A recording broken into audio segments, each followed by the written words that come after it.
Hey everybody, Sean back with the Sci-Fi Model Guy, and welcome to the second build series of the channel. And I'm thrilled to announce that this build series is going to be the USS Enterprise 1701 C, as famously noted by trekkers in the episode Yesterday's Enterprise, which is in Season 3, Episode 15, and that debuted in February of 1990. And yeah, that is over 33 years ago, folks. And that's still going strong. It's still popular. And this is absolutely my favorite starship design of all time. It beats the X-Wing, a TIE Fighter, the Battlestar Galactica, Vipers, you name it. The Enterprise C, for me, is my favorite ship. And why it, in my opinion, perfectly blends the original series Enterprise with the Enterprise D that we know and love. It is just like that perfect midpoint, and it's just got that secondary hull that looks like the original Enterprise. It's got the nacelles that look like the D, and the saucer section is somewhere in between both. And my hat tip to the original designers of the Enterprise C.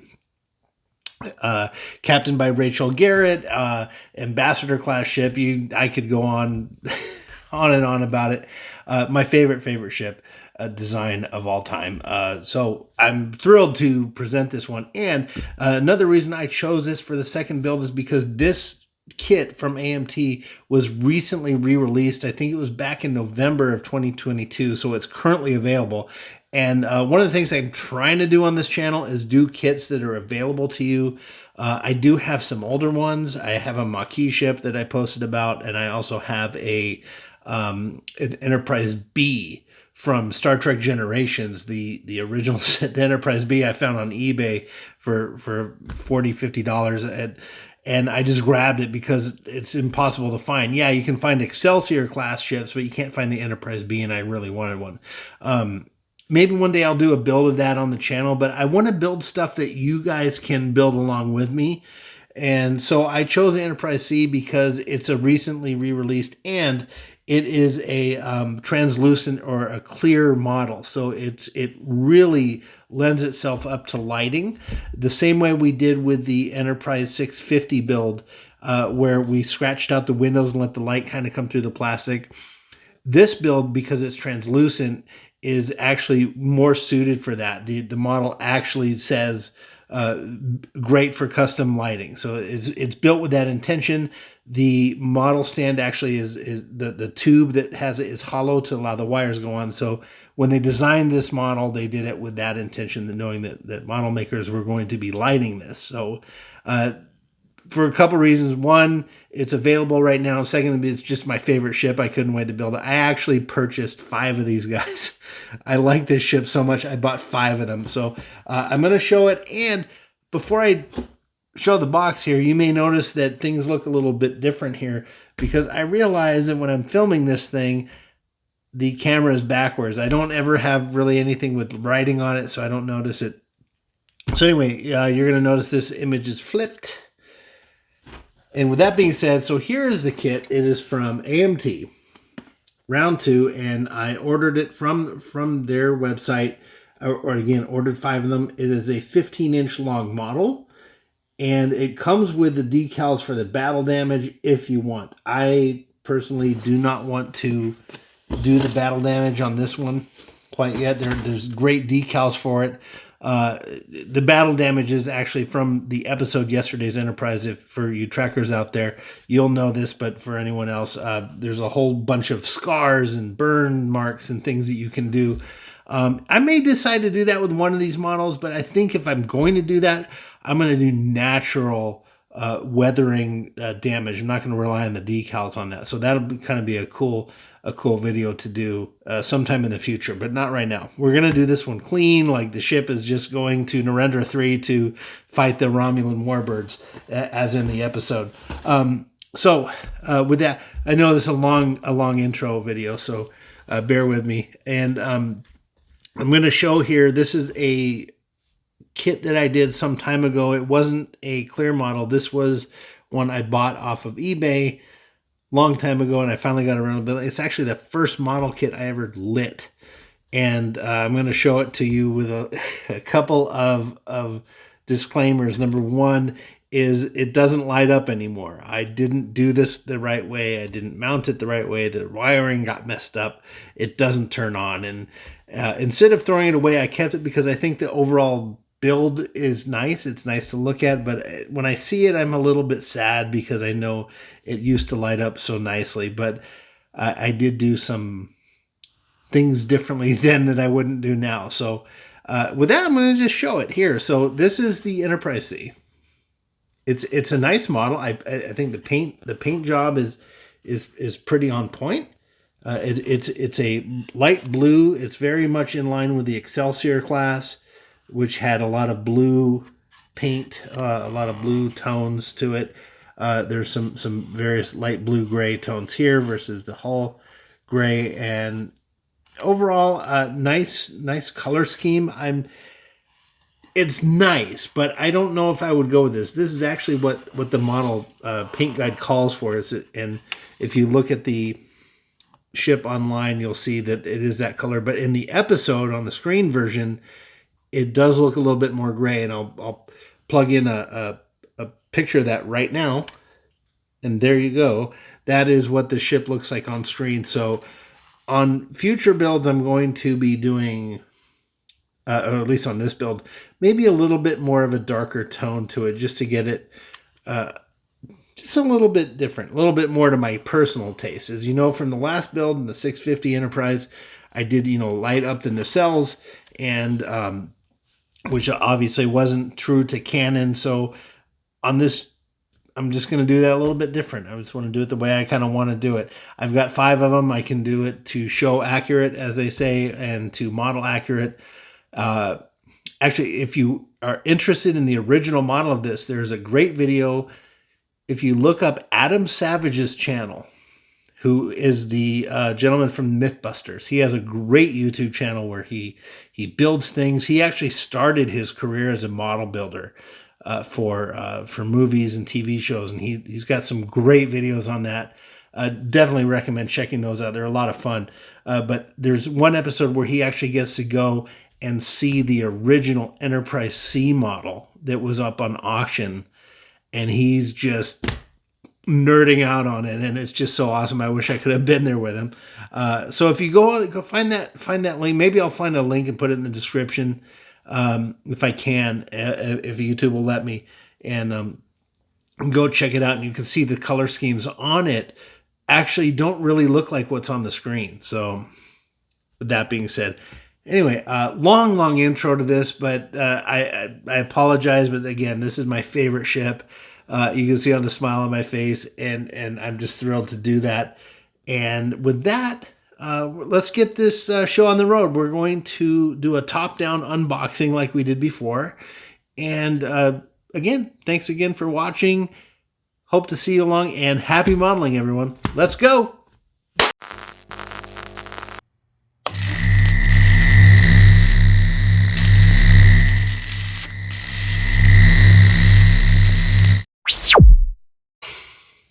Okay, everybody, let's unbox this sucker. Here's the Enterprise 1701 C, and we've taken the wrapping off, well, quite some time ago, and we're going to just do a little unboxing here. So here we have the saucer section in its packaging. We're going to get the old X-Acto knife. Let's open her up, and we're going to take a look at this and talk about what we're seeing here to get ready for this model. All right, here's the saucer module. Now, you can probably see here it is translucent. I'm not sure if you can see the my hand underneath there. Let's get the old flashlight out, and just right here you can definitely see the light coming through there. So that is the thing. There's incredible detail on this. I haven't even looked at one of these. Like I said, I have 5 of these. It's the first one I've really examined. It is exquisite detail. We've got some flash here, similar to the 1701 that we did, the 650 scale model. Not a problem. We know how to handle that. And here's the bottom half of the saucer. And again, just great detail. The paneling on here is just great. What a great model this is going to be. So we're going to open up here. It looks like we have here the tail end, or the aft end. This is the top, and we've got starboard side of the secondary hull. Now, unlike the 1701, which came kind of like the secondary hull, the bottom half was a piece, and then the top two were a piece. Now, they've simplified it in this build, thankfully, to where the entire secondary hull is just two pieces that just go together, just like so. And the saucer section attaches there. Plenty of room for wiring to get in here. A slot here for the warp nacelle assembly to get in there. I'm sorry about all the flash. Again, I'm just unboxing this thing and talking as I go. So some sprues here we have to clean up. And these are very thick, so we're going to have to be careful. Like before, probably going to use the Dremel tool to carefully remove these so we don't crack any of the plastic, which would require some putty work. So again, we can do it, but any that we can avoid will be best. Let's see. We've got a piece here. I'm not sure what this is. I do know that this kit, the previous build I did, it came with kind of two options. You could build the ship as the Enterprise C, or you could build it as the USS Yamaguchi, I believe, which was a little bit different. I think it was the deflector array was a little bit different, as well as I think the bottom sensor dome, if I can recall. It's been a couple of years since I've done it, so we'll get to that. Definitely, we're going to be doing the Enterprise C version of this build for this one. So here, the top and bottom of the assembly where the nacelles are going to go on.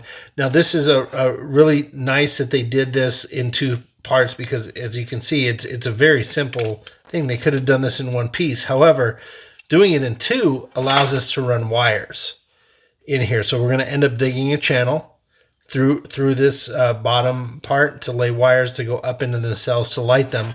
And so whoever designed this did that knowing that people are probably going to light the kit. Well, obviously the clear version, people are going to light it, but the original version, which wasn't clear, that was the same design. So thankfully, whoever designed it must have been a home modeler as well, knowing that people are going to want to light this thing. I've got some scratches there. That's fine. I don't know if you can see. Well, hello, fly. Go away. Yeah, we're going to be digging some channels in there and doing the wires up to this nacelle. Now, when I did the previous build some number of moons ago, I didn't do the wiring properly, and they ended up cutting. Long story, I'll explain that when I get to it, but I was kind of disappointed. So here we have one of the nacelles. It looks like this, well, this is the top portion. I think they're identical. Look at the part numbers here. 79 and 71. Oh, it says, okay, right, left. Okay, great. So at least we have those, and then when it comes time, we'll label them on the inside to know which is which. So a few more pieces here. Here's a little piece of the secondary hull that goes on the bottom with a little bit of flash here. Take off nice and clean. A phaser array that goes on the bottom, I believe, this of the secondary hull. This is a mounting piece. Here's the impulse engine, and I think this is a sensor dome. Again, I'm just going from memory here, so don't quote me. And another secondary hull. This is the display base. I probably will end up using this because it does have a nice hole, a tube with a hole. Now, when I'm, like, for instance, when I'm lighting the Enterprise, original Enterprise, they're not built with lighting in mind. So the mounting stand that you use, you have to go and buy these separately that are hollow, and you can get them at hobby shops. But the thing is, the bummer about them is they are not always fit. They don't always fit exactly to the hole in these display stands. So you kind of have to put some tape around it, or you have to otherwise make it so it fits in the hole snugly. So we'll just demonstrate this real quick. So here's here's the tube.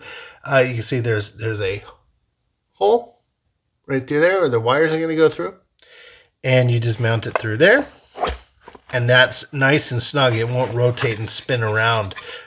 So that's really the fit. I should get some caliper. I think it's called that, caliper, measuring thing, to figure out what width this is. And then all we'll do is we'll drill a hole in the bottom and mount the plug and the switch and stuff in the display base. Or I may end up building a custom one like I did for the Enterprise 1701, which you may have seen by this point. If not, go ahead and check that build series out.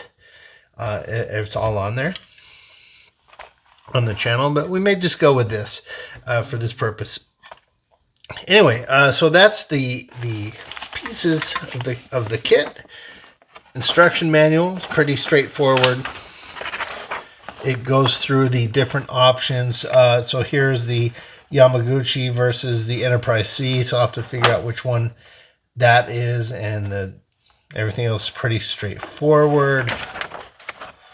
Mounting, not really any paint guides that I can see. Now these, I don't know what these are for. I think these might be escape pods that you attach to parts of it. I didn't use them in the last build, and it turned out okay. I'm going to save them, of course, and I'll research that as we get into it. See if I want to include them or not. The decals, always the fun part. I don't think I included the decals on the last build. We'll make sure to rectify that on this one. So here are the decal sets, and again, so here's the battle damage. Again, this is to duplicate what we saw in the original episode of yesterday's Enterprise, where the ship comes through a time nexus or a time warp after going through a battle with some Romulans, and the ship was pretty messed up. So these little damage scars are apparent. Now they're nice decals. But again, I think if I were to do a ship with battle damage, I would do it actual damage, where I would be scoring out pieces of the kit, burning a little bit of it, or painting it black, making it actually look like a burn, which you can do. You got to be very, very careful. If you're actually burning the thing, you don't want to melt the plastic and mess it up. But there are methods to get actual burning done. And we're going to make sure everything's safe.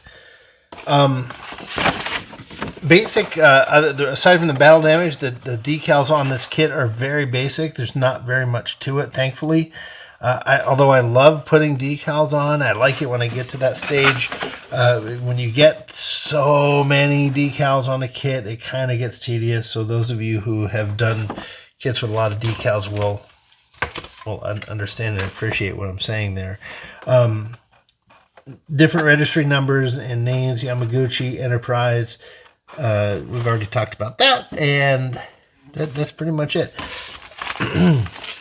So what we got here, more I think I already looked at this. Okay, never mind. Okay, and off to the rest of the parts here. I'm not going to open these because I don't want to lose them. What is this part? It is a piece of trash. I'm not going to open this right yet because there's no need to, but there are nacelle chiller grills here, Broussard collectors, and the navigational array, and the impulse engine right here. We'll paint all those again with the Tamiya clear paints. We've got blue and red. That's all that this kit requires. It's basic in that sense, and that's it. So that's the kit. Not many pieces to this thing. So the devil, as they say, is in the details. And from speaking from experience, the details of that are getting going to be getting the individual rings of paint on here accurately with good curves. So with that, what we're going to do, and I might end up having to go buy some more, is this tape here. This is the actual roll of the tape I used from the model that we showed in the intro. And what you do is you peel this off, and this is I think this is a Tamiya product, if I'm not mistaken. I think. Can't remember. I'm trying to read in here. We're gonna do is I'll just show you real quick. So this tape here is really good. Now, this is old, so I may just get a new one. That's what I'm talking about.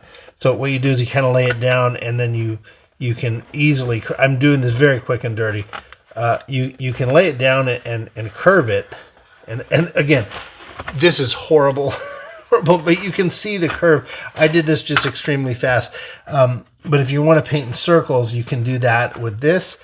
And then there's another really cool method that I will show everyone that I have done before, which I probably will. And that involves a compass, a standard compass like you would use for drawing circles. And I have one here, I believe.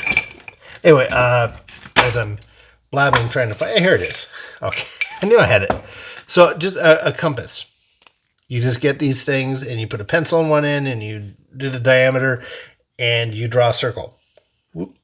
And what you do is, if you want to get good concentric circles, I know this is a big segue, you lay out a bunch of tape, flat ways. Also, you cover your entire mat.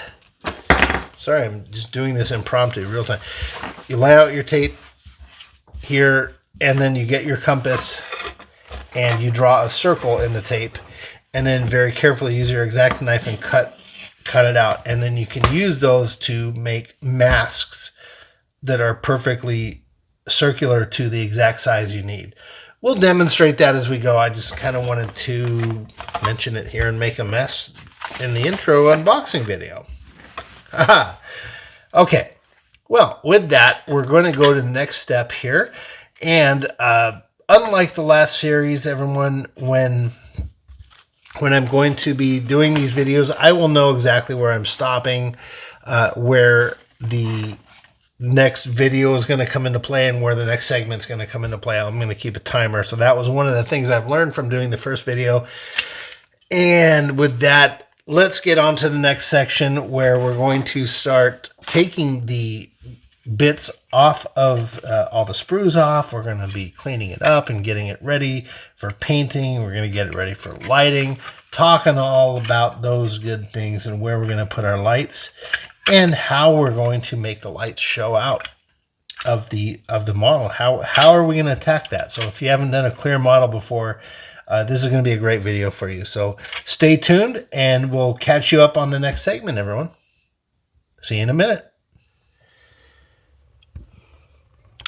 Okay, everyone, we're set up here to clean up the pieces of the model here. So I've got everything pretty much laid out. Some of the stuff off camera are the clear parts, which I took out of the bag. We'll talk about those later. And the other thing I did, I don't know if I had ditched the recording or if I spoke about it earlier, so I apologize if this is a repeat. But these items here, the nacelles, they had an L and an R on the sprues. So when I took them off, I just put in a little Sharpie R and L for right and left, starboard and port. So with that, let us talk a little bit about prepping these pieces for painting. And we did kind of go through this in the excuse that sound, with the Enterprise TOS build.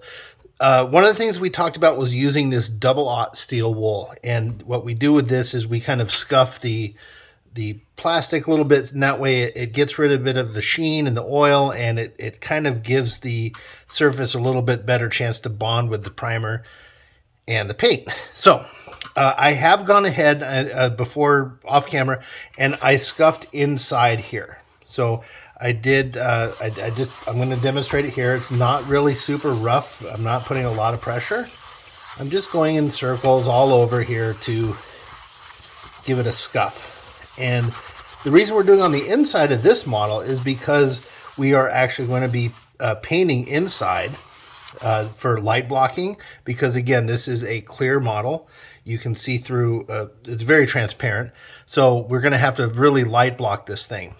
Now, you may be asking yourself, why is it transparent? Well, it's transparent with the intention of they do it with the intention, or the assumption rather, that the modeler is going to want to light the model kit like we are going to do. So transparent makes it a lot easier to get those windows lit properly and get them all nice and everything. So unlike the Enterprise build that we did previously, where all we did was not paint certain parts of it, and that plastic is light enough to allow some light through. So it's a perfectly good technique. However, with the transparent kits, you get much brighter and much nicer window, and you'll see that as we get toward the end. So I do want to point out a couple things here. When I scuff this with this wool, you'll notice here there's little bits of this steel wool comes off. Okay, this stuff can be real irritating. It can get into your skin, kind of like if you've messed with fiberglass or something, old fiberglass. Little shards of it can get in your skin and be itchy and really, really uncomfortable. So I definitely recommend being very careful when you do this. And the other thing is, I'm using a towel under here. The only reason I'm using that, everyone, is just to give some contrast, because my cutting mat underneath has got grid lines on it and it would be a real busy looking screen. So I have the towel down there just for contrast. I don't recommend doing this process very much over a towel, because of these shards will get in there and you'll never get them out, or it'll be very hard. And when you're resting your hands on it, you're going to be stuck and it's going to be ugly. So definitely take this off, and when you're done, get a broom or a little vacuum dust buster and pick up these little things here. So for now, I'm just going to take this, and I have a bucket under the desk here, and there's still going to be some on there, but we'll talk about that. Same here. I pre-scuffed this, and I had already gone in and I had pre-scuffed the inside of the secondary hull, and a little bit here on the oh no, I didn't. Okay, so I'm going to scuff that, and again, this is just to get the primer and paint to stick better. So get that out of there. We'll go through here. So now when I'm done with this bit, this portion of the build, I'm going to go through with my X-Acto knife and the Dremel tool, which you can see here on the left side of the screen, and I'm going to cut off these pieces of flash and stuff. So let me get this. So then when that's all done, what I'll do is I'll take this into the kitchen, get some lukewarm water. See, now look at that. Look at this. I got these little buggers all in here, so I'm gonna have to take this outside and shake it off pretty good. Okay, might as well just finish it at this point. Where was I? What was I talking about? Yeah, kitchen. So we're gonna take everything into the kitchen when it's all done, run it under some lukewarm water and a little bit of detergent, and get these things cleaned off and patted dry and let them air out. So that way, these will be really ready for the painting process, which hopefully will teach you a little bit there. So I'm just going ahead and scuffing. Again, I've already got this stuff on the towel. Maybe you can see it on here. What a bummer, but that's okay. You know, there's not really any other way to show you. So it's just one of the things we're going to have to do. So again, not too much pressure. There's so much nice detail on here. I really don't want to ruin it. There's all these nice grid lines in here, and don't want to ruin that. I just want to get this so that the paint will have a good chance of sticking to it. So let's go with this one. So painting the inside as I go through with this, I'm going to be probably going to do an inside of black, and then top it primer, and then white. And the reason we paint white on the inside is to, once the lights are in there, it gives that light a chance to bounce around a little bit. White's a little bit more reflective.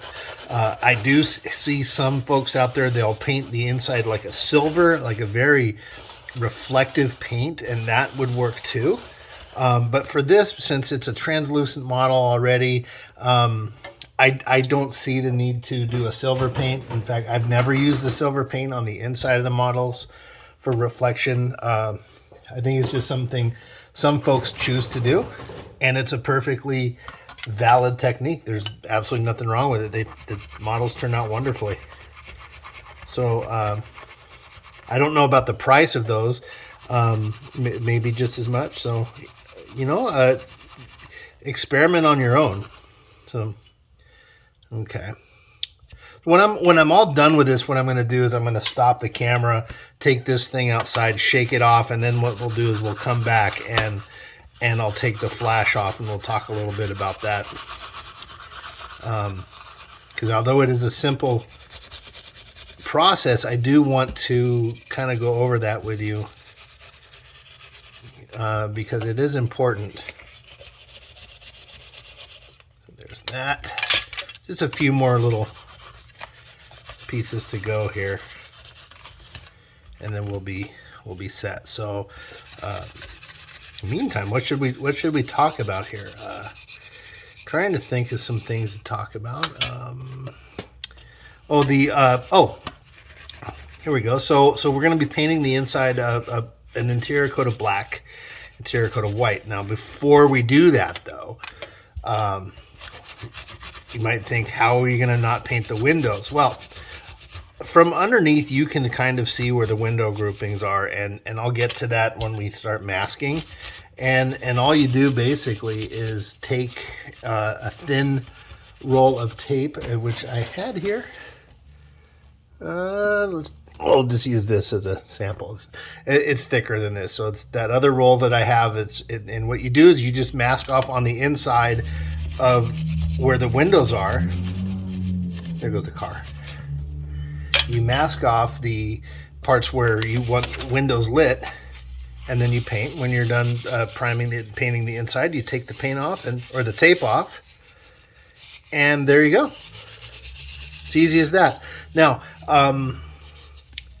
I don't know if it's, and I'd have to go and look, and I'm sure some of you may know this, but when you light these models, you may want some window groups lit and some window groups unlit.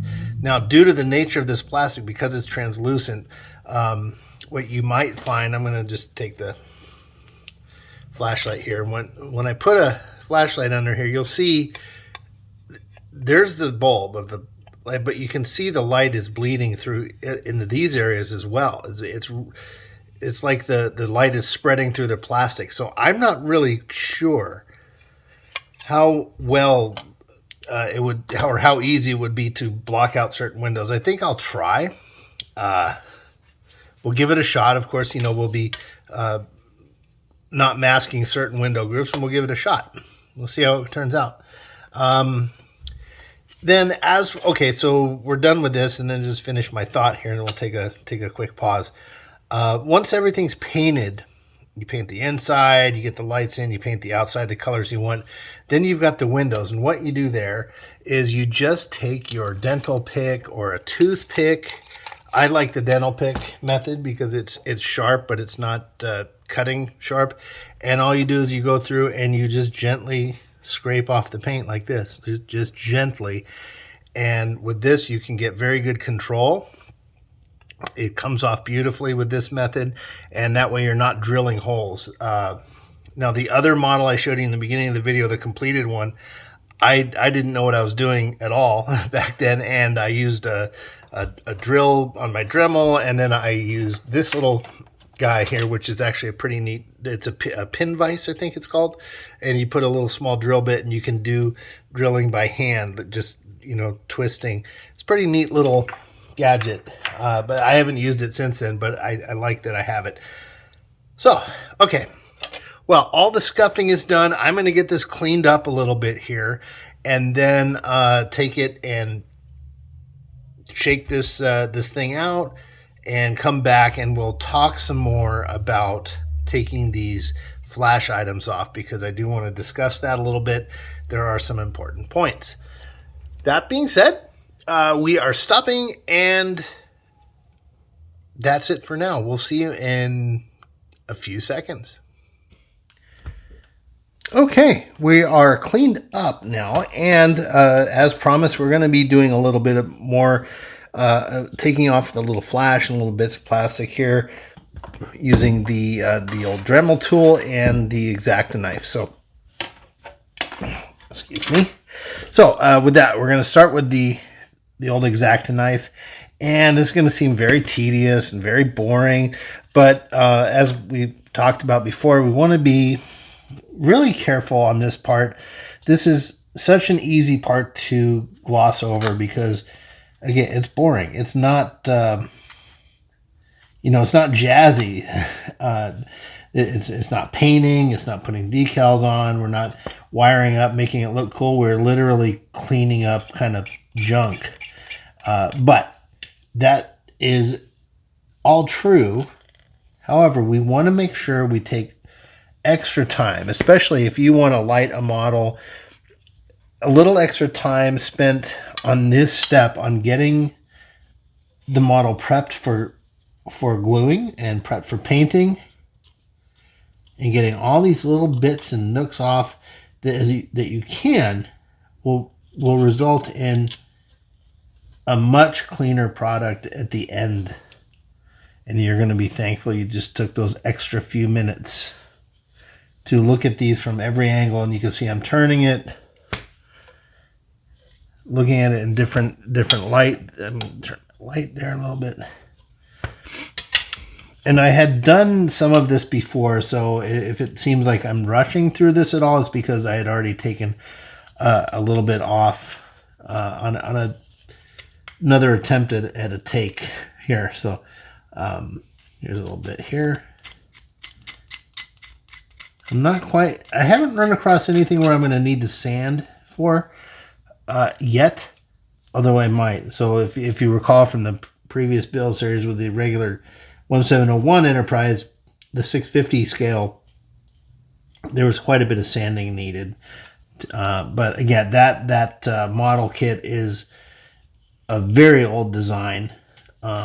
They kind of cleaned up some of it, I believe, and just re-released it, which is great. It's nostalgic, and the people who built that kit as children way back in the day will have some good fond memories of it. And it's not a bad kit by any means, but it could have been done a lot better. Like I said, I've built a few of them now, and of the 650 scale, and there are improvements that could be made. But all in all, it's a good kit, and I've come to understand, I guess there are aftermarket parts for that. I looked some up, and it would require a lot of shaving or cutting out the parts of the bridge, the BC deck as they call it, and putting in an aftermarket part. And those can get quite expensive, and you have to be very careful when you're literally would be cutting out the bridge and putting a new one on. A lot can go wrong. So if you have the means and the desire to have super accurate representation of the ship, and there are aftermarket parts available, by all means, do it. I have a 350-1 scale Enterprise, and I think I mentioned this in the last series. 3 feet, 3 foot model I have the Enterprise Refit from the motion picture as well as from the show. And there are some aftermarket parts available for those. I did pick up one, and I picked up aftermarket nacelle lights, which are they give that little fan blade effect. And there may be some other pieces I might get that are aftermarket, but I haven't decided yet.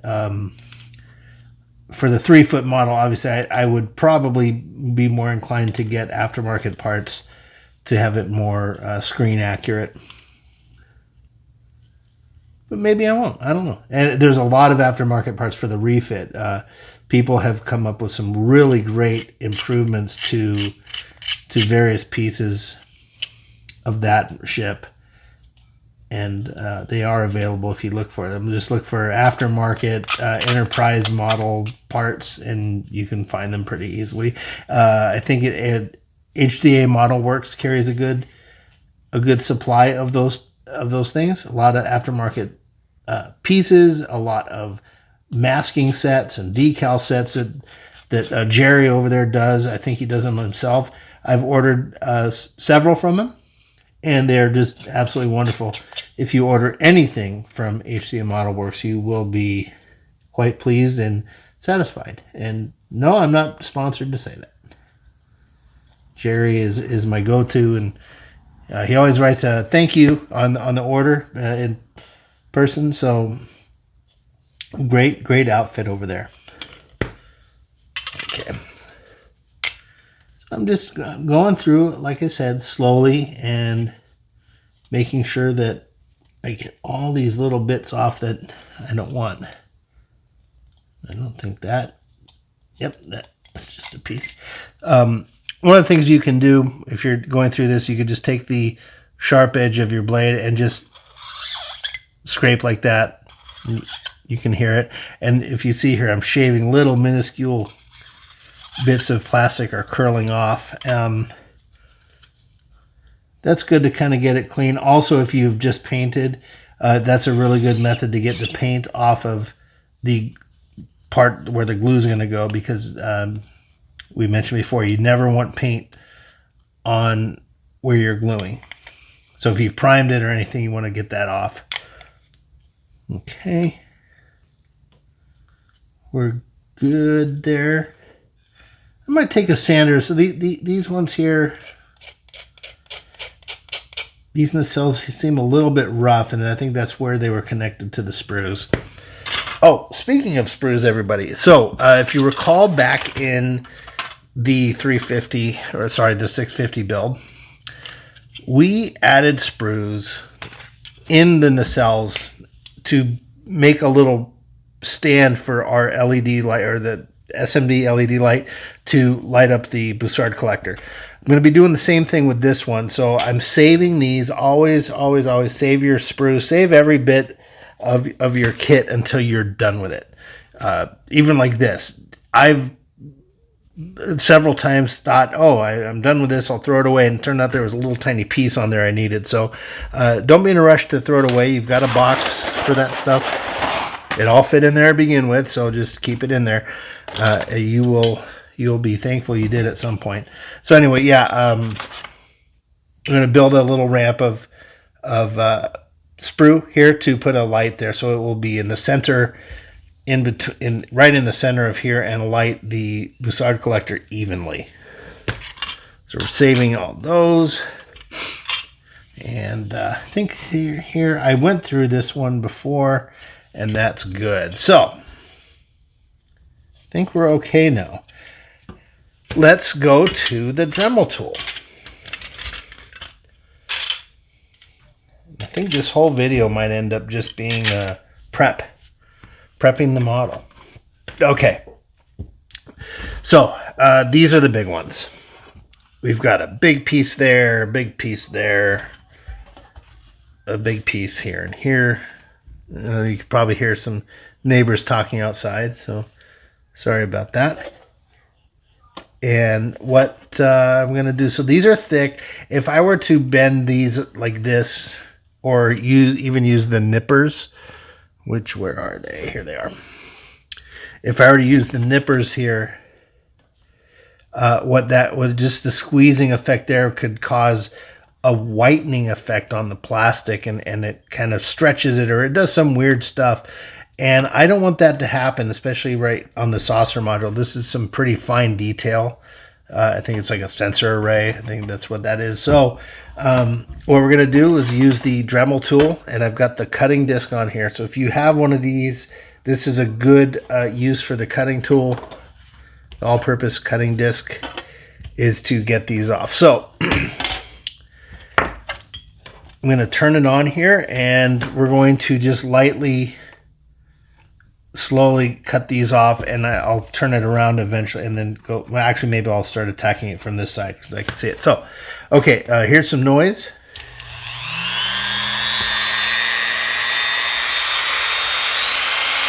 Now, one of the things you want to make sure is to do this in steps. Let me turn it off before I go. You want to do this slowly, so as I go, this is going to heat up and the plastic is going to heat up. So you want to kind of take it slowly, touch it a little bit, take it off, because otherwise it will just melt it. And that's going to be messy, so we're going to take it slow. So you're going to see me doing this a little bit, and that's the reason why. Okay, back on with the tool.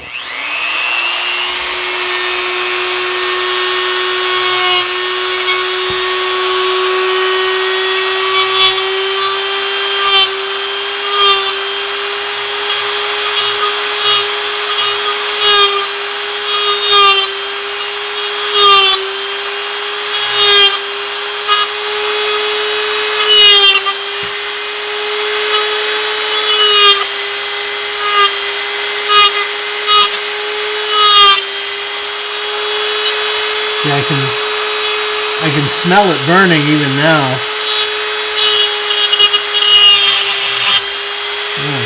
Okay. Now it looks like I took a little chunk. Oh, see that? Burned. Okay, let's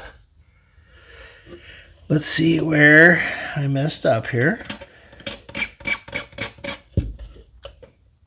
Oh, it's not so bad. It just melted a little bit. We will sand that down and we'll pick away at this a little bit.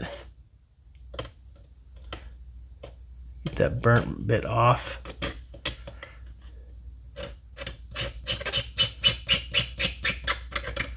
Come on off.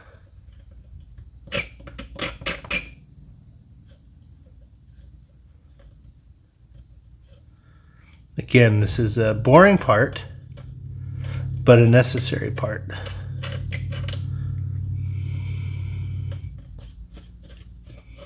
Okay. I think that's good enough. All right, that worked well enough. So I'm going to continue and do these other two pieces. And turn it down by a notch and see if that might help it from melting again.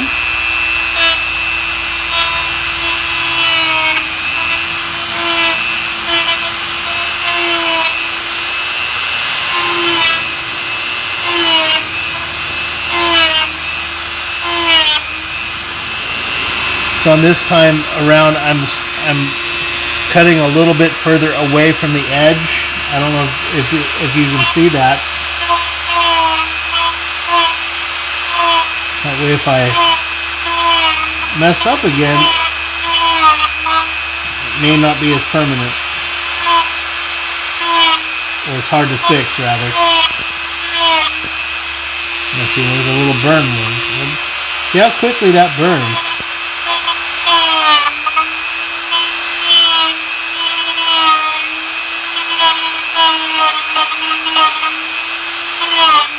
Getting there.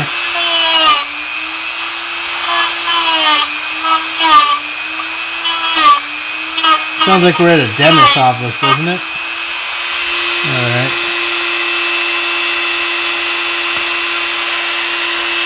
Yeah, look at that bit. That is... yeah, it's still pretty thick.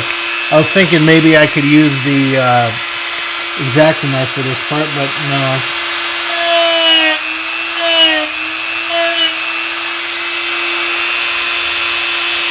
Tedious work.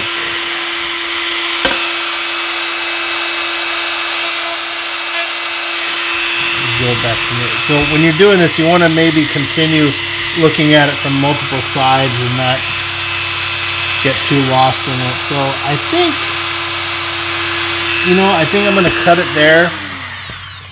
I'm going to stop it here. That's just getting too close for comfort with that cutting disc and the amount of damage it can do. So I'm going to switch over to the X-Acto knife and see if we can't maybe just get this off. This is a wonderful model, but wow, these are some thick pieces of flash on there, I must say. That side's not going well.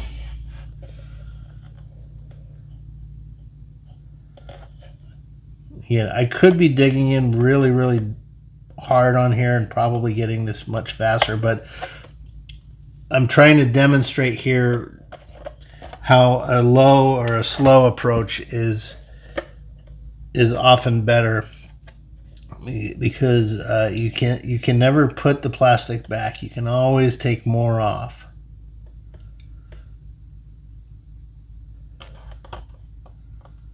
Once you make a cut, it's gone. It's permanent. And yes, of course, we can putty and fill, and we're gonna be doing our share of that. And as we work on more projects, but the less you have to do, the better. It's not fun. And then when you're done with the model, even if no one else knows it, no one else sees it, you know that it's there. And anyone who's done any kind of artwork or model work, even people might praise your stuff, but you know where all those little flaws are, and we are our own worst critic. But it's okay. I've learned to let some ugly stuff go by, and no one else really notices it. I mean, I've never submitted a piece for a competition or anything like that. So I mean, I'm sure if I did that, I would care. I would care a lot more deeply. But I'm doing this for fun, and I think I'm getting better. Each model I build, I get a little better, and eventually it will be fewer of them. Okay. Yeah, this is a little clunky here. There's a little bit of a wavy action here. I'll see what this looks like when we put it together, and then I might decide to sand. We might have some overlay or some overhang, kind of like we did with the 650 build. Okay. Last two here. I don't think we need to film this. In fact, this one looks like I might be able to peel it. Nope, I can't. So I started to bend it a little bit, and if you look here, this little bit there, it's whiter. It turned white when I started bending it, and that's because the plastic's stretching out, and plastic will do that. And this one too, it's a very thick joint, so I can't just kind of wiggle it off like I would want to for a normal piece like this thing. This one I can just wiggle off, and this, no. And I'd sure like to know why this happens. I guess maybe they're on an assembly line or something like that. So it'd be interesting. I would love to go down to the factory and see these things being made. I have seen some video of Bandai, which is the Japanese company that makes some wonderful Star Wars models, which I do have, and we'll be doing some of those eventually. And they are meticulous in their manufacturing methods and very true to most Japanese manufacturing. It's just wonderful. So if you haven't look up Bandai, Bandai manufacturing or design. Okay, we're gonna go more Dremel. I'm gonna leave the camera rolling. Don't want to try not to cut as much out on this build as we did the last series. Especially the lighting. We're gonna make sure we do plenty of video on the lighting of this model.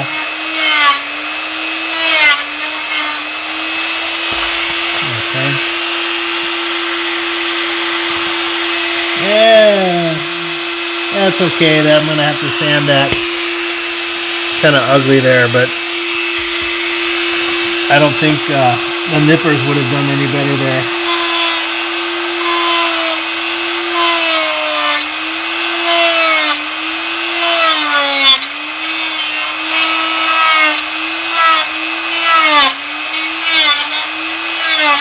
There.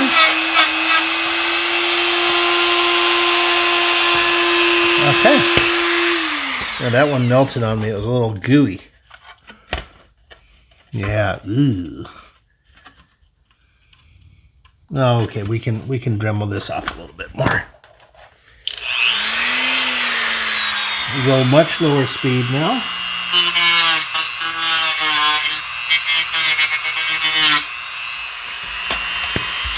Again, turning it, looking at it from different angles. Get some of that burnt junk off.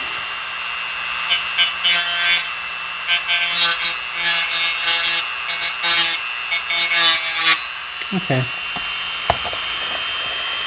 Yeah, this thing can really dig into, you can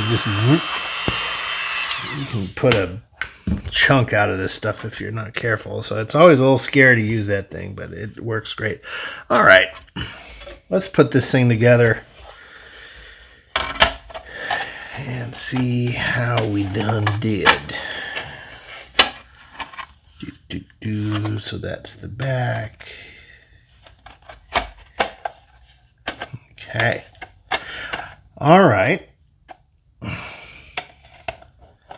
Okay, so this piece fits inside. So this bottom bit here, when you're just looking at it like this, and this is one thing, it's kind of an important call out. So even during this part, you want to plan out what you're going to be doing with the model. So what I just noticed here is this part here, this flat bit, I would normally expect that this is going to be glued. It's going to be the other piece fits on and fits together. Not so true. This piece goes inside here, and this flat bit actually wraps around, and you can see it all the way around. So that's a seam, and that's fine, but it's to keep in mind. So when I paint this, we're going to have to remember that this bottom bit here is going to need to be painted as well. The glue is going to go on this part.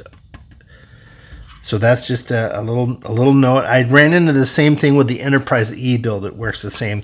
The top of the saucer kind of hugs around, clamps around the bottom edge, and it is nice because it does.